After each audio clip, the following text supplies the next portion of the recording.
नमस्कार, मैं हूं विशाल पांडे और आप देख रहे हैं एबीपी न्यूज। अयोध्या में राम मंदिर की प्राण प्रतिष्ठा का यह दूसरा वर्षगांठ है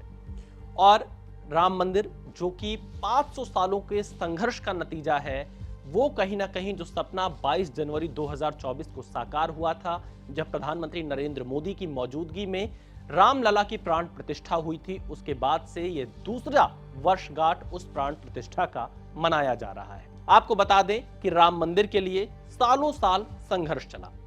और एक ऐसी कहानी आज मैं आपको बताने जा रहा हूं जो राम मंदिर के बारे में और राम मंदिर के आंदोलन के बारे में आपको जानना बेहद जरूरी है, क्योंकि 1989 से विश्व हिंदू परिषद ने राम मंदिर का आंदोलन अपने हाथ में लिया और उसके बाद से इसे एक बड़ी मुहिम बना दिया। लेकिन बहुत कम लोगों को यह पता होगा, जब नरेंद्र मोदी लाल कृष्ण आडवाणी की रथ यात्रा के सारथी थे, तब उन्होंने राम मंदिर बनाने का संकल्प लिया था और लगभग 1991 में प्रधानमंत्री नरेंद्र मोदी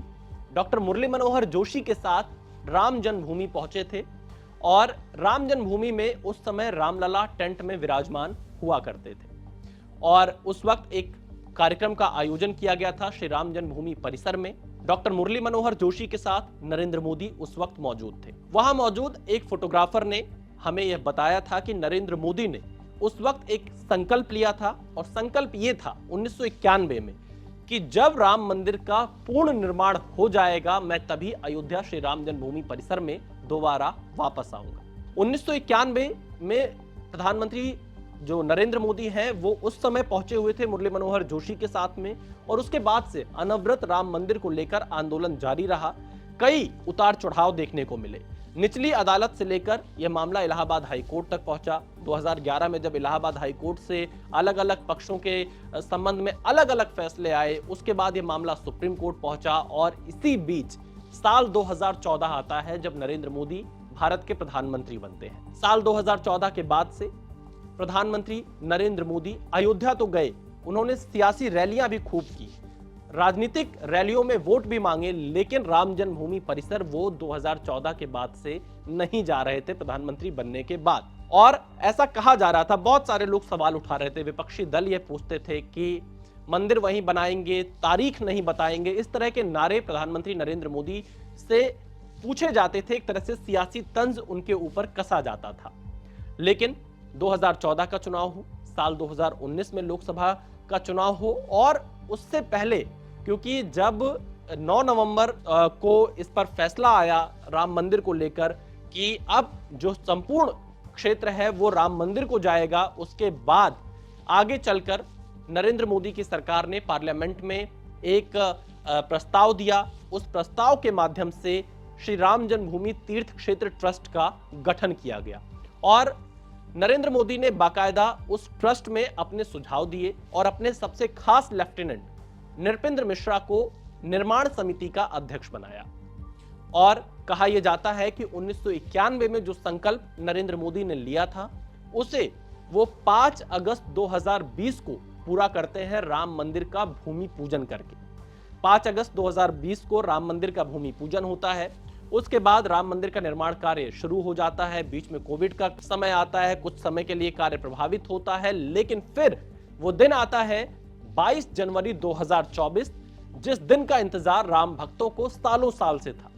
और 22 जनवरी 2024 को नरेंद्र मोदी ने रामलला की प्राण प्रतिष्ठा का जो संकल्प 1991 में लिया था, वो पूरा किया। अब क्योंकि इसमें बहुत सारे ऐसे पहलू हैं जिनकी जानकारी पब्लिक में कम आ पाती है, नरेंद्र मोदी ने मंदिर निर्माण के लिए, क्योंकि बहुत सारे जो कोर्ट कचहरी में कागज लगते हैं, उनका ट्रांसलेशन कराना था, अनुवाद कराना था, सरकार का जो पार्ट होता था, उसको बहुत सक्रियता के साथ प्रधानमंत्री ने अपनी राज्य सरकार के माध्यम से, केंद्र सरकार के माध्यम से, जो सरकार को कोर्ट में प्रतिनिधित्व करते वकील हैं, उन लोगों के माध्यम से उसमें काफी सक्रियता लाई, तेजी लाई, अनुवाद में काफी तेजी लाई, ताकि केस को मेरिट के आधार पर और ज्यादा मजबूत किया जा सके। ये तो कोर्ट का ऑर्डर आने से पहले का हिस्सा था, लेकिन जब मंदिर के पक्ष में फैसला आ गया तो सबसे पहले जो कमेटी का गठन किया,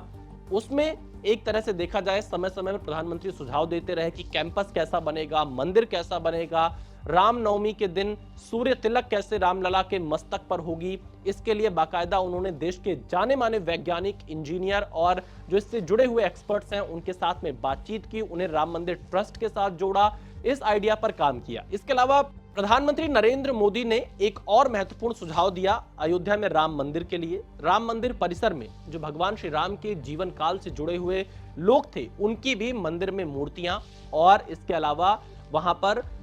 अलग अलग छोटे छोटे मंदिर बनाने का फैसला किया इस सुझाव के बाद, जिसमें जटायु की प्रतिमा लगी हुई आपको मिलेगी, माता शबरी की प्रतिमा लगी हुई मिलेगी। तो ये इस तरह के छोटे छोटे सुझाव वहां पर प्रधानमंत्री की तरफ से दिए जाने लगे। आपको बता दें, क्योंकि अयोध्या को एक विश्व स्तरीय नगरी बनाने का, एक धार्मिक आध्यात्मिक नगरी बनाने का सपना प्रधानमंत्री मोदी का रहा, तो राम मंदिर परिसर में एक अशोक वाटिका बनाने का सुझाव भी प्रधानमंत्री की तरफ से दिया गया, जिस पर काम लगातार चल रहा है कि इस पूरे मंदिर परिसर को कैसे हरा भरा दिखाई दे, ताकि जो लोग राम मंदिर में पहुंचे रामलला के दर्शन करने के लिए, वो वहां पर कुछ समय बिताकर ध्यान लगा सके और रामलला की पूजा अर्चना कर सके। इसके साथ ही साथ क्योंकि अयोध्या में हनुमानगढ़ी, राम मंदिर और सरयू किनारे जो घाट है जहां आरती होती है, इस 3 जगह के अलावा और भी जो स्थान है उनको कैसे विकसित किया जाए, जो लोग वहां पहुंचे और समय अयोध्या में बिता सके।